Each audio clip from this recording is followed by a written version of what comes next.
Ho, ho, ho! Ay, alam ko na naman. Holiday season at siguradong marami na naman akong listahan dito. Uy, uunahin natin to si Ethan. Si Ethan ay laging puyat, pero masipag. Sige. Bibigyan kita ng regalo.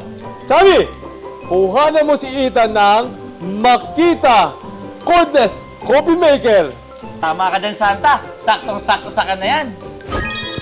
Eto na po, Santa, yung cordless Makita Coffee Maker. Perfect!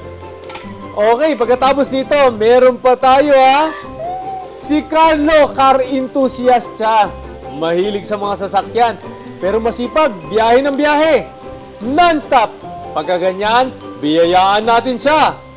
Bigyan natin ng Makita Cordless Inflator.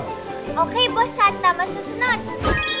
Eto na, Boss Wow! Santa. Eto na yung Makita Cordless Inflator. Gusto ko yan, sexy elf. At ito pa, si John. Napakabait, pero nakatira sa bahaing lugar. No problem. Rainy season, baha season, akong bahala dyan. Bigyan natin yan. Elf ng Makita Submersible Pump. Boss Santa, ako bahala dyan.